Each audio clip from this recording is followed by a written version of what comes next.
It's okay. Hold on. Hold on. Yeah.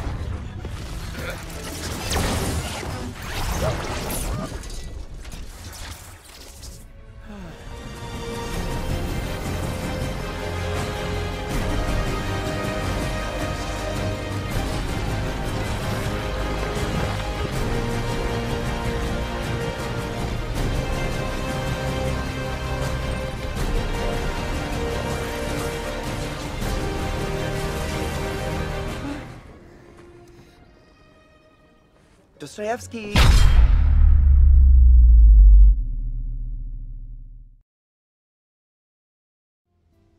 We are at part 404, and if you watched all of them up until this point, well, wow, I didn't know my video was that great. I'm just a guy talking into a mic about a movie. But I think you're gonna like this one, because I tried to go all out with the editing and creativity on this one. And if you're new here, first came score, then came editing, then came cinematography, and now the legacy continues with ADR and context. If you watch Godzilla DVDs, you know what I'm saying, otherwise you don't know why I'm doing that. First in the Millennium series came Godzilla 2000, then came Godzilla vs. Megaguirus, then came Giant Monsters All-Out Attack. And now, the legacy continues. Godzilla Tokyo SOS. Tokyo SOS was alright, by the way, but you know, a Godzilla against Mechagodzilla, the first one was way better. Anyway, that's nothing to do with this video. So, there's a ton of ADR, and wait, now before you search Google for what in God's name is fucking ADR, here. Basically, it's when you dub over lines or audio with dialogue to change lines or make things better or sound better. Now, on Justice League, originally the ADR was probably just, you know, to fix sound issues and make things sound better. But when Joss Whedon came on, ADR probably had a different meaning. It was probably just to change and make things lighter. It was just to add insert jokes, so that's pretty much the only reason it was changed. This is home. You smell good. Did I not before? You remembered. This is home. You spoke. Or, you know, to make it shorter and just, you know, make someone say something so that the other person didn't have to say it, and now it's shorter.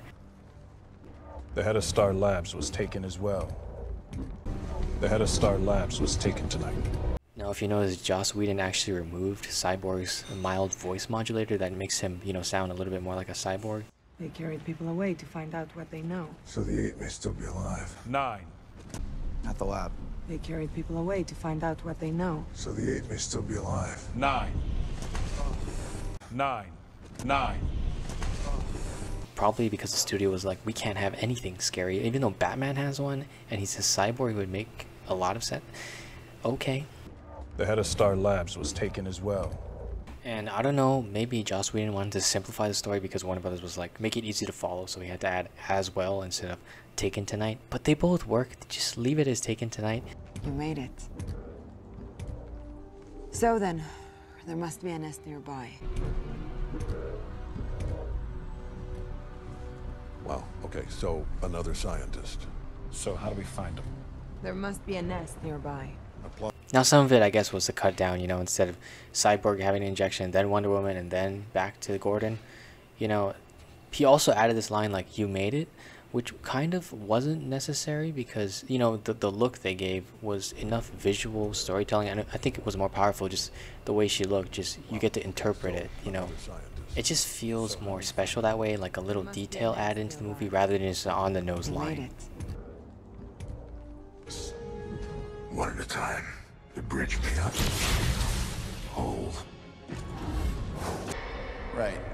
Is there a plan? Either of you? Don't engage alone. We do this together.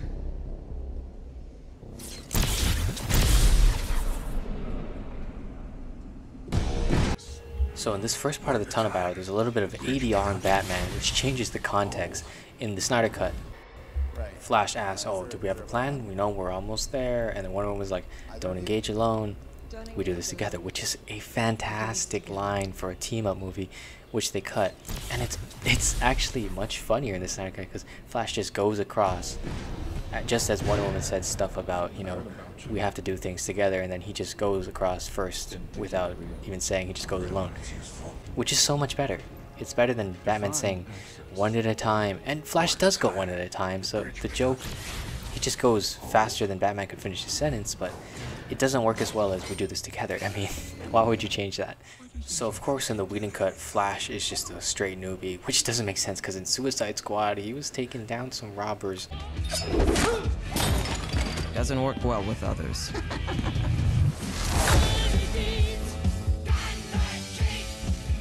No honor among thieves, eh? So yeah, and in when he pushed that guy in Runaway, in quotation marks I'm making with my fingers right now, in Batman vs Superman, the security camera footage, he didn't look like a scared little kid at that time. He actually looked like he was, you know, convincingly pushing people away at least.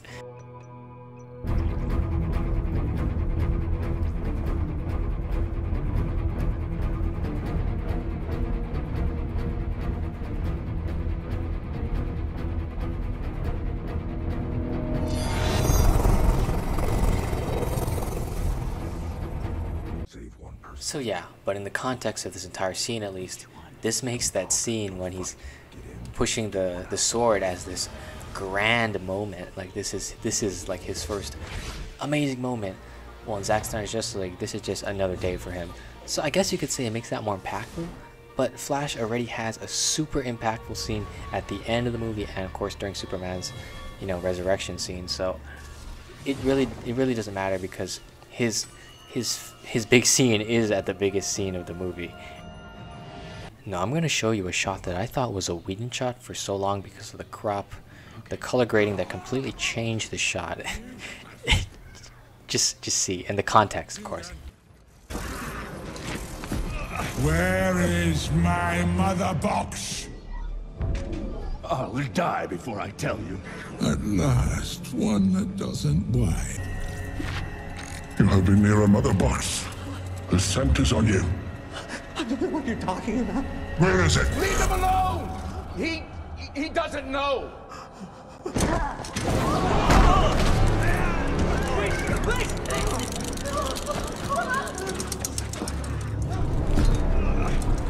You carry the scent too, but stronger.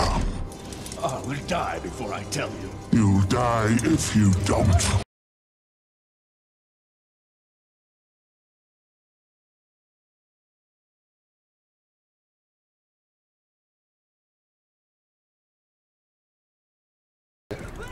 And that's so much better, I'm sorry. He showed his heroism from the beginning, you know, sacrificing himself for this janitor, and then there's no where is my mother box, and then I'll die before I tell you. And it's not cropped like a terrible meme, and it's lit correctly so he doesn't look like he's on a fake green screen background. In Joss Whedon's cut, Cyborg kind of just waits and is like, okay, let's charge up and then shoot him. While in Zack Snyder's Justice League, it's so much more obvious that he, you know, even though they're, you know, distant, he cares so much about his dad. He's like, oh shit, it's, you know, it's edited together in such a way that he's concerned. And then when he finally does make it to the end of the stairs, he doesn't wait there. He's like, oh, I gotta do something. So much better.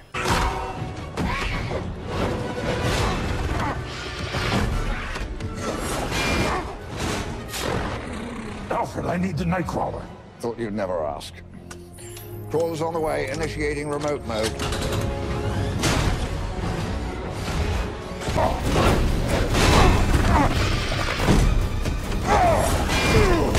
Everybody move!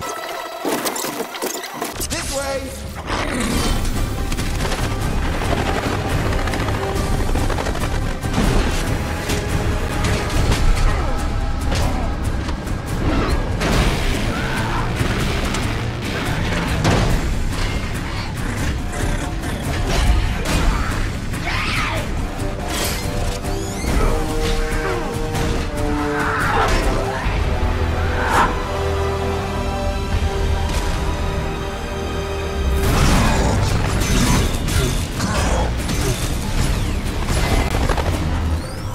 The energy is dissipating.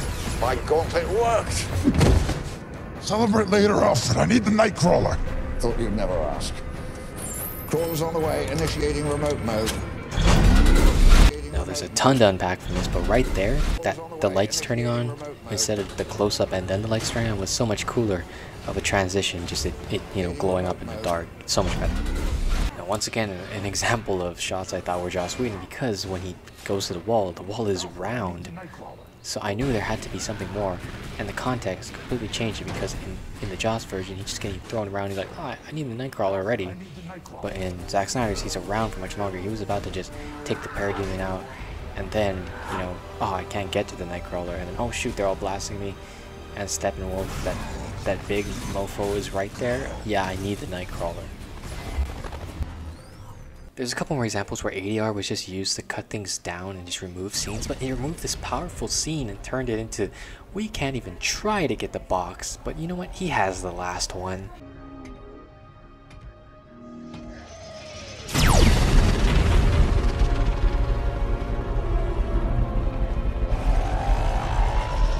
The mother box. He has the last one.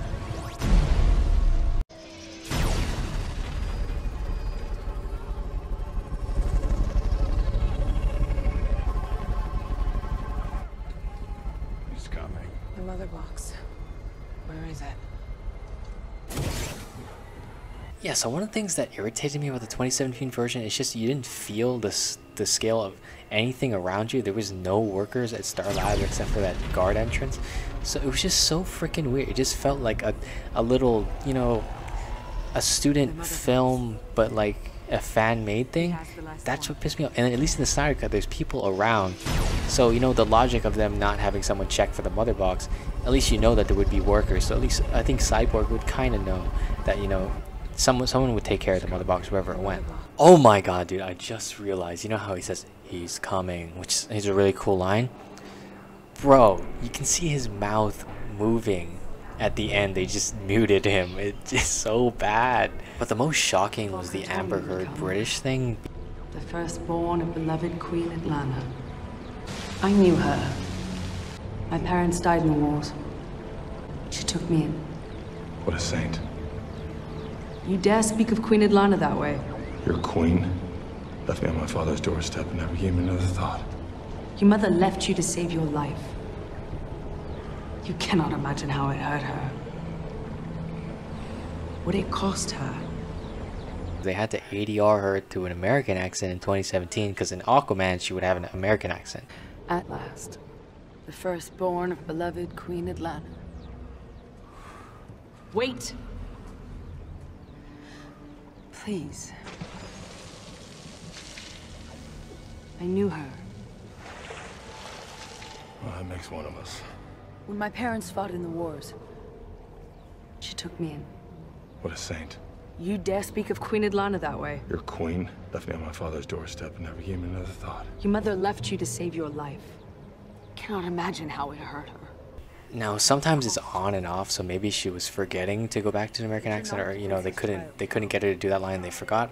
I don't know. Also, they changed the line to my parents died in the wars to when my parents fought in the wars. Is that really just an excuse to make it as kid-friendly as possible? That's so stupid. Also, the sound design is so much better in the Snyder Cut because they actually sound like they're in an underwater bubble. You dare speak of Queen Atlanna that way? Your queen left me on my father's doorstep and never gave me another thought. Your mother left you to save your life. You cannot imagine how it hurt her. What it cost her.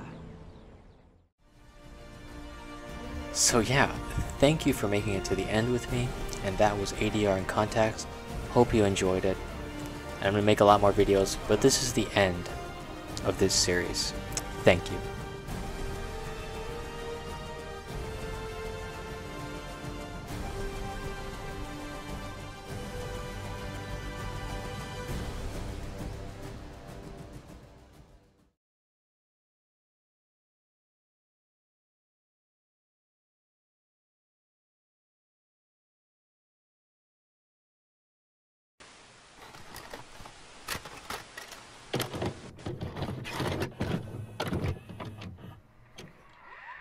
Now, let me speak to you from my heart, not as a YouTuber, As a viewer, your viewer, twice over, I've watched you destroy a movie and helped restore it. You can't imagine how proud I am of what we've done. Always will be. So many years with you I wasted, so many wrongs you've left unrighted. Everything breaks, Warner Brothers. Everything changes. Hey guys, Tom here, and I'm right in the middle of recording a whole new season of studio time in my brand new studio. And what I'm super excited about are a couple of things, but first I want to show you. Here we go, guys. Welcome back to the Ping Pong Flick Show. My name is Chris Wong. A new article just dropped. The DCEU was hurt, broken, unexchangeable. But the DCU is not fixed in the past, only the future. The not yet, the now. When I tell you this movie is not, it's not even a meal. This movie is not a meal. It is a whole, it's a feast. You know, doing the lines, I was like, oh god, this is so awesome. This is how he looks. That was like a crazy day. Well, you know, that was the thing I loved the most when I... Now is you. Now's your time, Walter, to rise. Do this. Be this. The studio that never was. The hero you could be. Take your place among the brave ones. The ones that were, that are yet to be. It's time you stand. Deliver. Repay. Heal. Fix. Restore.